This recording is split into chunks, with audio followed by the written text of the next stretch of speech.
Bienvenue sur toute l'actualité en France et à l'international. On commence tout de suite. Un régime qui a bâti 45 ans de pouvoir autour d'une seule carte nucléaire est maintenant forcé de choisir entre abandonner cette carte et regarder l'État se fissurer de l'intérieur. Pendant 45 ans, ils ont dit qu'ils ne l'abandonneraient jamais. Pas sous les sanctions, pas sous les frappes militaires, pas sous la pression diplomatique la plus étouffante qu'une nation ait subie à l'époque moderne. L'uranium enrichi n'était pas simplement un programme d'armement pour la République islamique.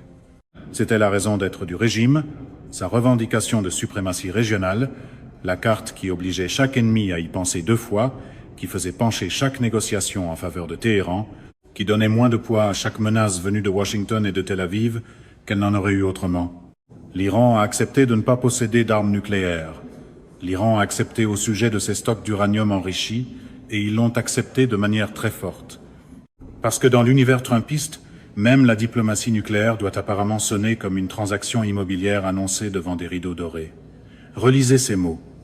Pas un cessez-le-feu, pas une pause, pas une suspension temporaire sous des protocoles d'inspection dont l'Iran pourrait discrètement se retirer dans 6 mois. Une reddition de l'actif le plus stratégiquement important que la République islamique ait jamais possédé. La ligne rouge que le corps des gardiens de la révolution islamique, le CGRI, disait depuis des décennies être prêt à défendre jusqu'à la mort. Franchi.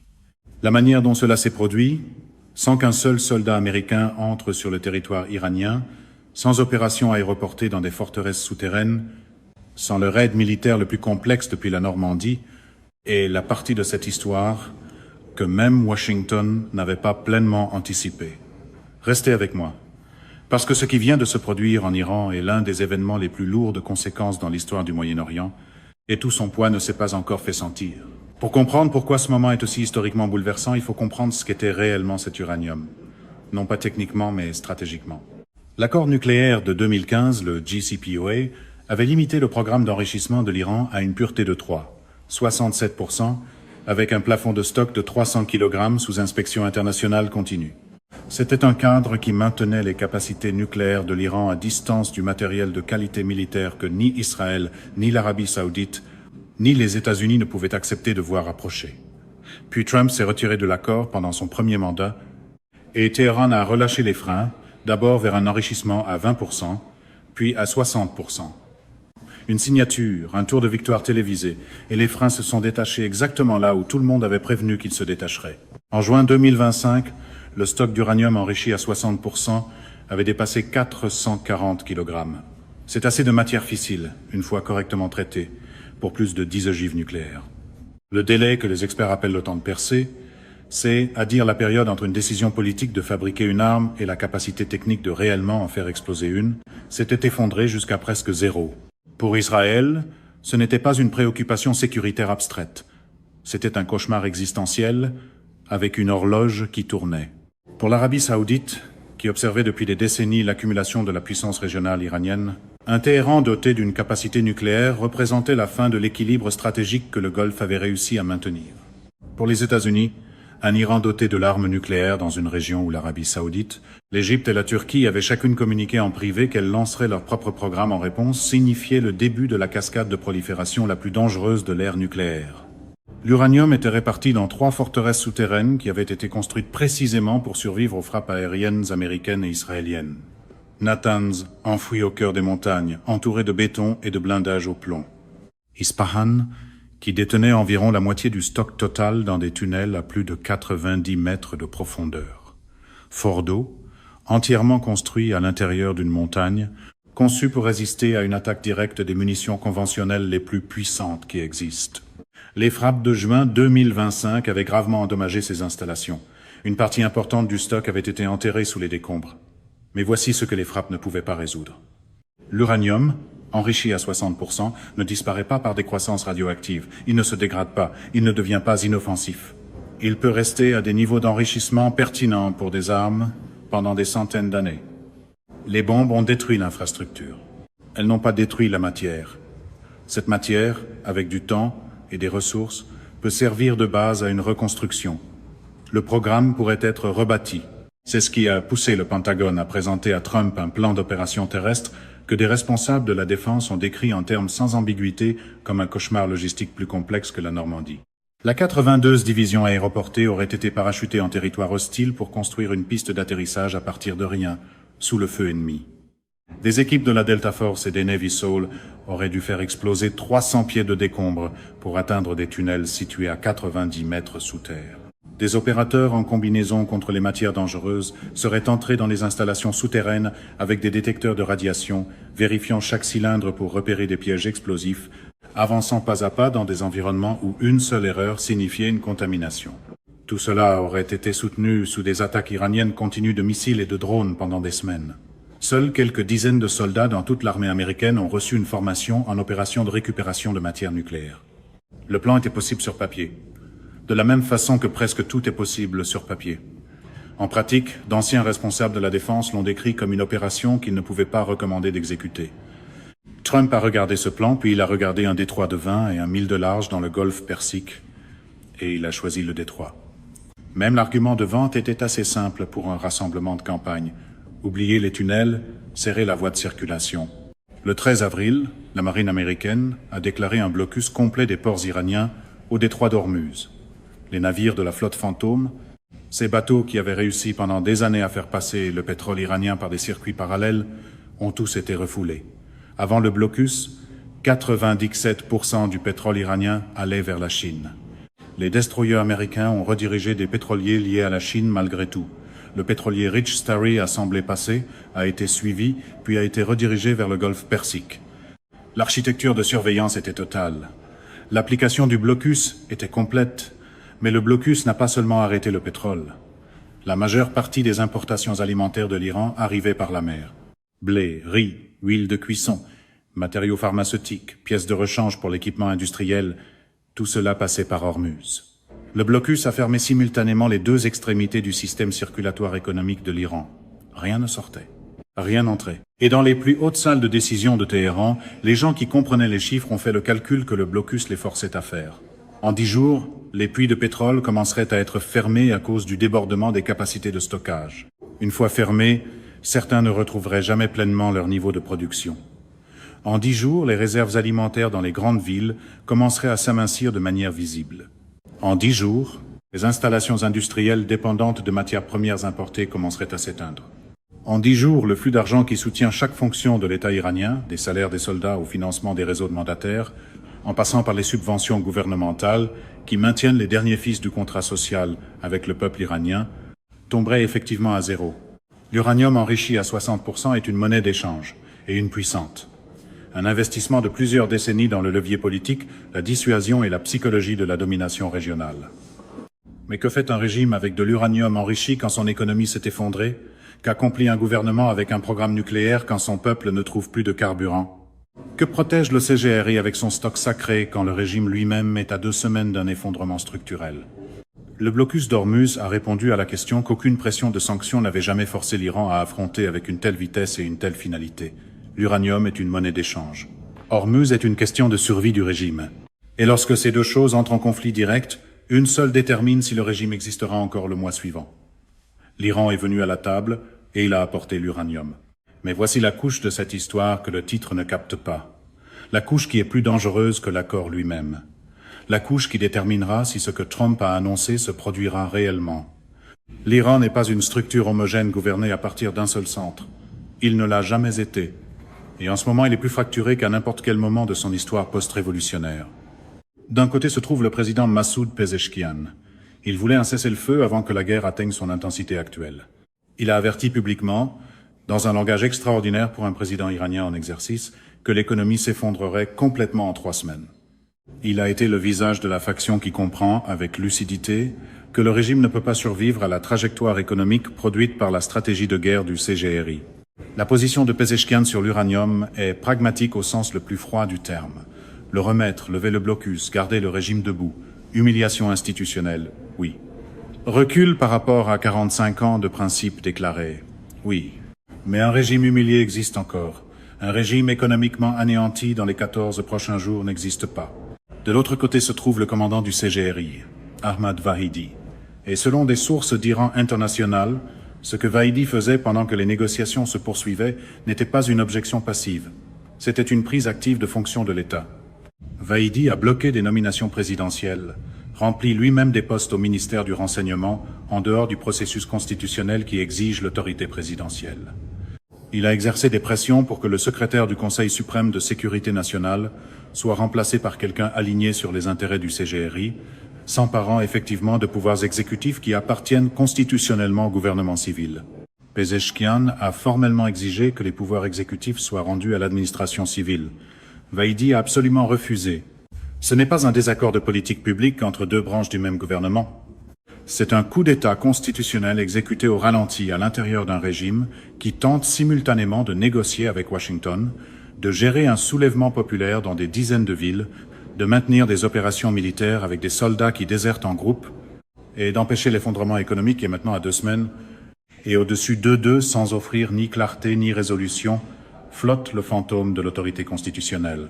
Mojtaba Khamenei, déclaré guide suprême après la mort de son père, presque jamais vu en public, constitutionnellement commandant en chef de toutes les forces armées iraniennes. En pratique, Vahidi dirige le commandement. Le vide de légitimité créé par un guide suprême incapable de fonctionner est le principal facteur permettant la prise de pouvoir du CGRI. Chaque décision exige une autorisation qui ne peut pas être obtenue, ce qui signifie que l'entité prête à agir sans autorisation gagne le combat institutionnel. Le CGRI est prêt à agir sans autorisation. C'est exactement le sens de ce que Vahidi est en train de faire. Placer maintenant la décision de remise de l'uranium dans ce tableau et poser la question que chaque service de renseignement qui observe Téhéran est en train de se poser. Le CGRI peut-il saboter cela? Techniquement, la réponse est oui. Plusieurs méthodes existent. Il pourrait entraver le processus physique de remise, bloquer l'accès aux installations où les stocks sont entreposés, retarder les inspections, créer des frictions bureaucratiques qui étirent le calendrier indéfiniment pendant que le régime affirme se conformer de bonne foi. Il pourrait déplacer des stocks vers d'autres lieux, des installations souterraines que l'Iran n'a jamais officiellement reconnues. L'Agence internationale de l'énergie atomique, l'AIOA, a constamment documenté que les activités nucléaires déclarées de l'Iran ne rendent pas compte de toutes les activités nucléaires iraniennes. Du matériel déplacé avant la remise ne peut pas être vérifié comme manquant. Tant que les inspecteurs n'auront pas un accès sans restriction aux installations contrôlées par le CGRI, celui-ci pourrait déclarer qu'une partie du stock a été remise tout en conservant une réserve cachée qui préserve l'option technique qu'il abandonne publiquement. Le stock déclaré est le stock vérifié. Le reste non déclaré est la police d'assurance. Ces options existent sur papier. Leur exécution en pratique dépend de la réponse à une seule question. Le CGRI croit-il pouvoir survivre à ce qui se produira si Trump conclut que l'Iran ne respecte pas ses engagements? C'est une chose précise et dangereuse à faire à un homme précis et dangereux, avec 3 groupes aéronavals et un plan d'opération terrestre déjà rédigé et posé sur une tablette. Et s'il y a une chose que le théâtre politique de Trump adore, c'est transformer la non-conformité en gros titre avant même que les avocats aient fini de lire les notes de bas de page. Le CGRI fait face à 3 options. Aucune n'est bonne. Accepter la remise de l'uranium. Un suicide institutionnel pour l'organisation qui a bâti toute son identité autour de la protection de ce stock. Le récit de la résistance s'effondre. La légitimité de l'existence du CGRI est fondamentalement remise en question. Mais le régime survit. Et un régime qui survit est une plateforme à partir de laquelle le CGRI peut éventuellement se reconstruire. Saboter la décision et poursuivre la guerre. Cela invite Trump à jouer toutes les cartes sur la table en même temps. Le blocus s'intensifie. Le cessez-le-feu prend fin. Le plan d'opération terrestre que les responsables de la défense ont qualifié de cauchemar logistique cesse d'être un plan posé sur une tablette et devient un ordre en cours d'exécution. La 82e division aéroportée, la Delta Force, les équipes seules, toute l'architecture de l'opération militaire la plus complexe depuis la Normandie devient la conséquence directe du choix du CGRI de préférer le sabotage à la reddition. À ce stade, la conférence de presse s'écrit presque toute seule. Pression maximale, applaudissements maximaux, explication minimale de ce qui arrive le lendemain matin. Coup d'État interne. Renversement du gouvernement de Pezeshkian, déclaration de loi militaire, fin du processus diplomatique. Cette option retire la dernière faction qui plaide pour la préservation du régime par la négociation et remet tout l'État iranien à l'organisation dont la stratégie a produit la catastrophe actuelle. Ce serait, comme l'a décrit un analyste, enfoncer le dernier clou dans un régime déjà en train de s'effondrer. Les 3 options signifient une perte pour le CGRI. Mais le calcul de la perte la plus survivable est celui qui se fait à Téhéran en ce moment, dans l'espace entre l'annonce de Trump et la confirmation officielle de l'Iran, qui n'est pas encore arrivée. Les implications régionales de ce moment résonnent déjà d'une manière qui redessine l'architecture stratégique du Moyen-Orient avant même que l'encre d'un quelconque accord ait séché. Pour Israël, la remise iranienne retire la menace unique qui a dominé sa planification de sécurité nationale pendant 2 décennies. La dimension nucléaire de la menace iranienne, le scénario qui a poussé des gouvernements israéliens successifs à maintenir une capacité de frappe contre des installations souterraines de l'autre côté d'une région hostile, la possibilité qui a maintenu les services de renseignement israéliens dans un état de vigilance perpétuelle pendant 30 ans, a été formellement mise sur la table en vue d'une reddition. Quelques heures après l'annonce de Trump, Netanyahou a signalé sa volonté de participer à des pourparlers de cessez-le-feu au Liban. Le moment n'était pas une coïncidence. Une fois l'ombre nucléaire retirée, le calcul de toutes les autres négociations régionales change. Le Hezbollah sans soutien nucléaire iranien est une organisation différente du Hezbollah avec ce soutien. L'architecture psychologique du réseau de mandataires de l'Iran a toujours été construite en partie autour de la protection implicite de la dissuasion nucléaire derrière lui. Retirer cette dissuasion, et chaque mandataire recalcule son exposition au risque sans cette protection. Pour l'Arabie saoudite et les États du Golfe, le soulagement est existentiel, mais il est aussi compliqué par ce qui vient ensuite. Le scénario cauchemardesque, un Iran doté de l'arme nucléaire dans une région où l'Arabie saoudite avait communiqué en privé qu'elle répondrait de la même façon, a été évité. La cascade de prolifération que les analystes américains décrivaient comme inévitable si l'Iran franchissait le seuil nucléaire ne se produit pas, du moins pas maintenant et pas pour cette raison. Mais les États du Golfe ne se contentent pas de pousser un soupir de soulagement avant de revenir à leur position précédente. Ils agissent activement, immédiatement, parce que la leçon des derniers mois n'est pas seulement que le programme nucléaire iranien a disparu. La leçon est que toute l'architecture stratégique de l'Iran, la doctrine de contrôle d'Ormuz, le réseau de mandataires, l'économie de résistance, les mécanismes de dissuasion par ambiguïté nucléaire, tout cela s'est révélé plus fragile que presque tout le monde ne le croyait. Et une fragilité révélée appelle une réponse permanente. Le développement à long terme, le plus important qui émerge de cette crise, n'est pas la remise de l'uranium elle-même. C'est ce que les États du Golfe font au sujet d'Ormuz.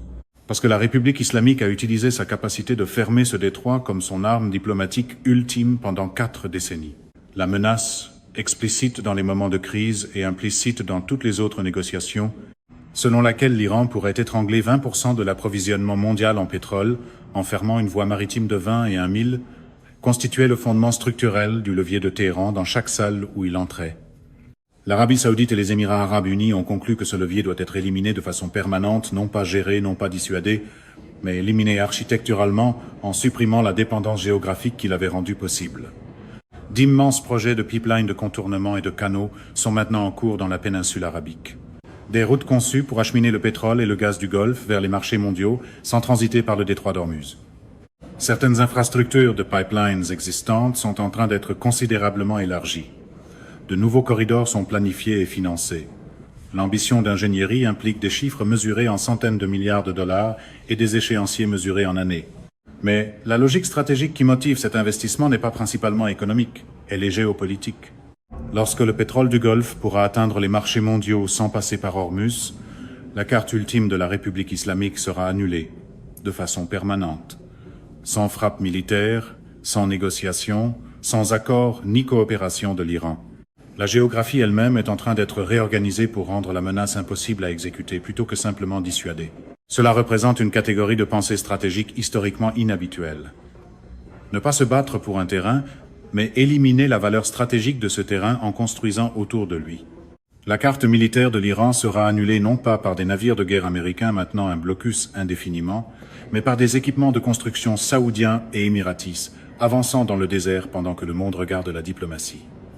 La révolution géopolitique qui s'ingénie dans le Golfe est plus silencieuse que tout le reste dans cette crise. Elle est aussi plus permanente. Mais entre l'annonce de Trump et cet avenir permanent se trouve la période la plus dangereuse de toute cette crise. Les heures et les jours qui suivent d'immédiatement une capitulation publique forcée d'une organisation comme le CGRI ne sont pas des heures de stabilité. Ce sont les heures où le calcul interne effectué par des hommes comme Vahidi atteint son point le plus aigu et le plus imprévisible. Parce que tout le récit institutionnel du CGRI, l'histoire qu'il se raconte à lui-même, qu'il raconte au peuple iranien et à ses partenaires mandataires pour expliquer pourquoi il existe, pourquoi il contrôle l'économie, pourquoi il exige les budgets, les privilèges et l'autorité qu'il détient, repose sur l'affirmation d'une résistance incassable. Cette affirmation vient de se briser publiquement annoncé par le président américain, attribué à une acceptation iranienne, diffusé à chaque gouvernement, à chaque population et à chaque organisation mandataire, à qui l'on a répété pendant 45 ans que l'uranium était la ligne rouge qui ne serait jamais franchie. Le Hezbollah fait le calcul, les Houthis font le calcul, les milices irakiennes font le calcul. Si l'Iran a abandonné sa carte nucléaire sous pression économique, qu'est-ce que cela nous dit sur la valeur de la protection qui nous avait été promise? Si l'engagement le plus sacré du CGRI pouvait être renversé en 2 semaines de blocus, que vaut réellement l'engagement du CGRI envers notre sécurité? Ces questions, une fois posées, ne peuvent pas être retirées. Le réseau de mandataires a été soutenu pendant des décennies par la perception de la puissance et de la fiabilité iranienne. Une perception brisée ne se reconstitue pas autour d'un communiqué de presse. Il faut des années de capacité démontrée pour la rebâtir. L'Iran n'a pas des années. Il a à peine des semaines avant que les conséquences économiques de la situation actuelle deviennent structurellement irréversibles. Et le peuple iranien, à qui la télévision d'État du régime assurait qu'il y avait 87% de soutien à la guerre dans un sondage provenant d'une source jamais nommée, se tient dans des files d'attente pour le carburant dans un pays producteur de pétrole et regarde le régime qui lui disait que ces sacrifices étaient nécessaires à la domination régionale, remettre la pièce centrale de cette domination au pays qu'il appelle le Grand Satan depuis 1979. Le mouvement vert de 2009 a éclaté à la suite d'une élection volée. Le soulèvement de 2019 a éclaté à la suite d'une hausse du prix de l'essence. La vague de 2022 a éclaté après la mort d'une jeune femme en garde à vue policière. Chacun a été déclenché par une injustice visible qui a cristallisé un griffe accumulé en protestations organisées. Les conditions actuelles sont plus lourdes que ces 3 moments réunis. Effondrement économique, défaite militaire et reddition diplomatique se produisent simultanément. L'étincelle qui déclenchera la prochaine vague n'a pas besoin d'être spectaculaire. Le petit bois est déjà partout. Voici le tableau tel qu'il se présente. Trump a annoncé que l'Iran avait accepté de remettre son stock nucléaire. L'Iran ne l'a pas confirmé officiellement. C'est le petit écart gênant entre un discours de victoire et la réalité, l'espace où les slogans vont rencontrer la vérification. Entre l'annonce et la confirmation se trouve un espace dans lequel la décision du CGRI d'accepter l'humiliation institutionnelle ou escalader vers la destruction du régime est encore en train d'être prise. Vahidi s'empare de fonctions de l'État. Pezeshkian exige qu'elle lui soit rendue. Le guide suprême est dans le coma. L'échéance du cessez-le-feu est passée. Le blocus tient. Les réservoirs de stockage se remplissent. Les puits de pétrole approchent du point de fermeture à partir duquel certains ne se rétabliront pas. Les soldats désertent. Les réseaux de mandataires se demandent si mourir pour Téhéran a encore un sens stratégique. Les États du Golfe construisent des pipelines qui rendront Hormuz sans importance avant la fin de la décennie. Et quelque part dans les installations souterraines que les frappes américaines ont enterrées sous les décombres, l'uranium, que le CGRI appelait sa fierté nationale, son bouclier de résistance et sa raison d'être se trouvent dans des conditions que personne à Washington ne peut pleinement vérifier et auxquelles aucun inspecteur n'a encore eu accès. Les États-Unis ont fait quelque chose que leurs propres responsables de la défense qualifiaient de presque impossible. Ils ont convaincu l'Iran de remettre son actif le plus stratégique sans exécuter l'opération militaire la plus complexe depuis la Normandie. Ils n'ont pas envoyé la 82e division aéroportée. Ils n'ont pas déployé la Delta Force dans des tunnels de 90 mètres avec des combinaisons contre les matières dangereuses. Ils ont fermé le détroit, retourné le temps contre un régime qui se fissurait déjà de l'intérieur et attendu à une table jusqu'à ce que les mathématiques de la survie l'emportent sur 45 ans d'engagement idéologique. Cela a fonctionné du moins sur papier, du moins selon une annonce, du moins pour l'instant. Mais le silence du CGRI dans les heures qui ont suivi cette annonce n'est pas nécessairement une acceptation. Ce pourrait être le calme avant la décision la plus dangereuse que l'organisation ait jamais prise. Parce que abandonner l'uranium, c'est abandonner le récit, et le récit est tout ce qu'il reste au CGRI. Quelque chose d'impensable vient de se produire en Iran, et la partie la plus impensable n'est pas la reddition elle-même. C'est ce qui se passe ensuite à l'intérieur du régime qui a été forcé de l'accepter. Cette réponse se décide encore à Téhéran, dans des tunnels, dans des salles où des hommes qui se combattent depuis 1988 choisissent entre la survie et l'histoire qu'ils se racontent depuis toute leur vie. Le monde regarde, et l'horloge n'a jamais été aussi près de minuit. C'est la fin de ce bulletin d'information. N'oubliez pas de vous abonner pour ne rien manquer de l'actualité en France et dans le monde. Merci de nous avoir suivis. Au revoir, à bientôt.